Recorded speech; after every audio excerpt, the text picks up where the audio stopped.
क्या भारत में सरकारी मंदिरों में किसी खास जाति के पुजारी की नियुक्ति हो सकती है या कोई भी योग्य व्यक्ति ये पद संभाल सकता है? देश में लंबे समय से ये सवाल उठता आया है, इस पर बहस होती आई है कि क्या पुजारी बनने का कानूनी अधिकार सिर्फ किसी एक जाति विशेष के व्यक्ति को होना चाहिए या है। और एक बार फिर से ये सवाल तेजी से उठ रहा है, जिसकी वजह है मध्य प्रदेश हाईकोर्ट में लगी एक याचिका। सरकारी नियंत्रण वाले मंदिरों में पुजारियों की नियुक्ति को लेकर हाईकोर्ट में लगा है केस, जिसमें कहा गया है कि सरकारी मंदिरों में पुजारियों की नियुक्ति में एसटी, एससी और ओबीसी वर्ग को पर्याप्त मौके नहीं मिल पा रहे हैं। सिर्फ ब्राह्मणों को ही पुजारी बनाने का अधिकार क्यों दिया गया है, ये याचिका में तर्क दिया गया है। याचिका में यह भी कहा गया है कि जब मंदिर सरकार के अधीन है तो नियुक्ति में समान अवसर का सिद्धांत लागू होना चाहिए, जो नहीं हो रहा है। यानी मामला सीधे सीधे पुजारी भर्ती में आरक्षण से जुड़ा हुआ है। हालांकि केस की सुनवाई में कोर्ट ने गंभीरता दिखाई और जवाब देने के लिए सरकार को आखिरी मौका दिया है। आखिरी मौका इसलिए क्योंकि सरकारी मंदिरों में पुजारियों की नियुक्ति प्रक्रिया को चुनौती दी गई थी साल 2019 में और जुलाई 2026 तक भी सरकार कोर्ट में कोई जवाब पेश नहीं कर पाई है। हालांकि ये खबर आप 10 सूत्र पर पहले देख, सुन और पढ़ चुके होंगे और अब हम आपको बताते हैं कि सरकारी मंदिरों में पुजारी की नियुक्ति को लेकर नियम, कायदे, कानून क्या कहते हैं, भारत के संविधान में इसे लेकर क्या क्या प्रावधान है।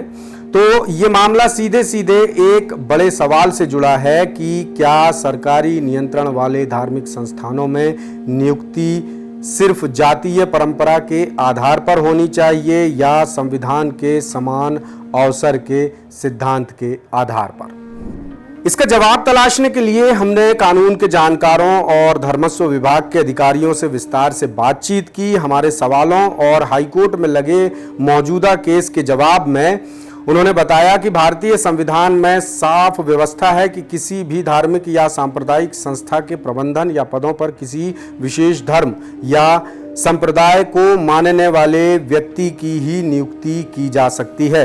अनुच्छेद 16 के खंड 5 में सार्वजनिक रोजगार में समान अवसर की बात कही गई है। इस व्यवस्था को और बेहतरी से समझने के लिए संविधान के नियमों को दो अलग अलग श्रेणियों यानी धार्मिक संस्थाओं और सरकार पोषित शैक्षणिक संस्थाओं के तौर पर बांटा गया है। धार्मिक या सांप्रदायिक संस्थाओं में नियुक्ति पर अनुच्छेद 16(2) कहता है कि आमतौर पर सरकार अपनी नौकरियों या सार्वजनिक पदों पर धर्म के आधार पर भेदभाव नहीं कर सकती, लेकिन अनुच्छेद 16(5) इसमें एक खास छूट देता है जिसे कहते हैं विशिष्ट धर्म की अनिवार्यता। इसके मुताबिक nothing in this article shall affect the operation of any law which provides that the incumbent of an office in connection with the affairs of any religious or denominational institution shall be person professing a particular religion। यानी यदि कोई कानून तय करता है कि किसी मंदिर, मस्जिद, गुरुद्वारे या किसी धार्मिक ट्रस्ट के बोर्ड या प्रबंधन पद पर केवल उसी विशेष धर्म को मानने वाला व्यक्ति नियुक्त होगा तो सरकार ऐसा कर सकती है। ऐसी नियुक्तियों को मौलिक अधिकारों यानी समानता के अधिकार का उल्लंघन नहीं माना जाएगा। मिसाल के तौर पर विभिन्न राज्यों के हिंदू धार्मिक और धर्मार्थ बंदोबस्ती कानून के तहत बने बोर्ड्स में सिर्फ हिंदुओं की नियुक्ति की ही व्यवस्था है। यानी जाहिर है कि संविधान धर्म विशेष के प्रतिनिधित्व की बात करता है, ना कि वर्ग विशेष की। यानी संविधान में लिखा है कि सरकारी हिंदू मंदिरों में हिंदू पुजारी रखे जा सकते हैं, लेकिन ऐसा कहीं नहीं लिखा है कि पुजारी ब्राह्मण होने चाहिए या एसटी, एससी, ओबीसी या दीगर वर्ग के व्यक्ति। दूसरे शब्दों में कहें तो हमारे संविधान में ऐसा कोई प्रावधान नहीं है जो कहता हो कि पुजारी का पद केवल किसी एक जाति के लिए आरक्षित होगा। अब पूरे देश के लिहाज से देखें तो कुछ और तस्वीर भी सामने आती है। वो क्या है? वो ये है कि देश भर में सभी मंदिरों के लिए कोई एक समान केंद्रीय कानून नहीं है। अलग अलग राज्यों में मंदिर प्रशासन और धार्मिक सेवाओं से जुड़े नियम, अलग अलग हैं। कई जगह परंपरा के आधार पर नियुक्तियां होती हैं, जबकि कुछ राज्यों में अदालतों के फैसलों के बाद जाति की जगह योग्यता और धार्मिक प्रशिक्षण को महत्व दिया गया है। अब फिर से एक बार संविधान की कसौटी पर रखकर उसी सवाल पर गौर करते हैं जो शुरू में हमने जिसका जिक्र किया था। सवाल यह है कि सरकारी मंदिरों में पुजारी बनने के लिए क्या जाति जरूरी है? संविधान क्या कहता है? तो इसका जवाब यह है कि भारतीय संविधान में ऐसा कोई प्रावधान नहीं है जो कहता हो कि पुजारी का पद केवल किसी एक जाति के लिए ही आरक्षित होगा। इसके अलावा संविधान का अनुच्छेद 14 कानून के सामने समानता का अधिकार देता है। अनुच्छेद 15 धर्म, जाति, लिंग आदि के आधार पर भेदभाव रोकता है। अनुच्छेद 17 अस्पृश्यता यानी छुआछूत खत्म करता है और अनुच्छेद 25 धार्मिक स्वतंत्रता देता है। लेकिन हमारा संविधान धार्मिक संस्थाओं को अपनी परंपराओं और धार्मिक मामलों को संचालित करने का अधिकार भी देता है। अब सवाल यह है कि सरकारी मंदिरों में पुजारियों की नियुक्ति का यह विवाद आखिर है क्या? असली विवाद क्या है?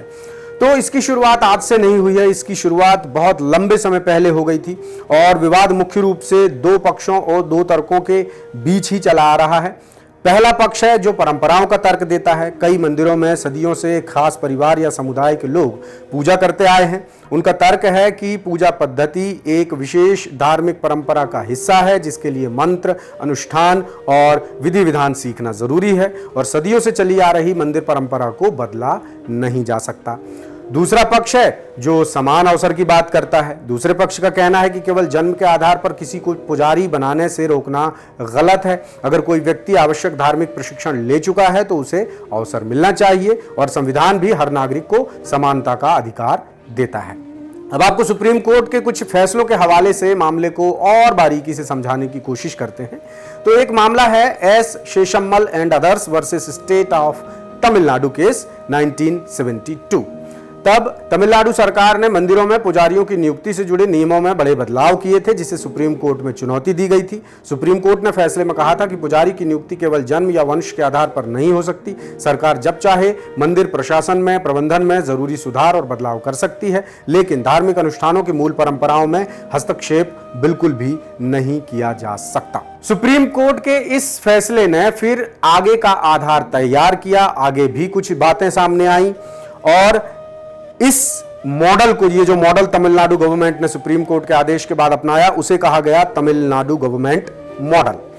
इसमें मंदिरों में गैर ब्राह्मण पुजारियों की नियुक्ति को लेकर कानूनी अधिकार की बात कही गई थी। इसके बाद 2006 में तमिलनाडु सरकार ने आदेश जारी किया कि मंदिरों में अर्चक यानी पुजारी बनने के लिए केवल जाति नहीं बल्कि प्रशिक्षण और योग्यता भी देखी जाएगी। यानी प्रशिक्षण और योग्यता के आधार पर जाति को दरकिनार कर मंदिरों में पुजारी बनाए जा सकते हैं। यह आदेश था तमिलनाडु गवर्नमेंट का।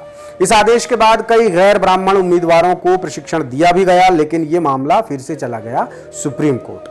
आदिशैव Sivachariyargal Nala Sangam versus state of Tamil Nadu case 2015, इस केस के नाम से इसको जाना जाता है, जिस पर सर्वोच्च अदालत ने 2015 में फैसला दिया कि किसी व्यक्ति को नियुक्ति से सिर्फ इसलिए नहीं रोका जा सकता कि वो किसी खास जाति से नहीं है, लेकिन मंदिर की विशेष धार्मिक परंपरा का ध्यान अनिवार्य रूप से रखना होगा। इसके अलावा केरल में ट्रावणकोर देवस्वम बोर्ड भी अच्छा उदाहरण है। 2017 में ट्रावणकोर देवस्वम बोर्ड ने पहली बार गैर ब्राह्मण समुदायों से भी पुजारियों की नियुक्ति की थी। इस फैसले को एक बड़े सामाजिक बदलाव के रूप में देखा गया था उस वक्त। और अब आपको मध्य प्रदेश के उज्जैन स्थित श्री महाकाल मंदिर की व्यवस्था के बारे में बताते हैं कि यहाँ पर किस तरह की व्यवस्था काम करती है।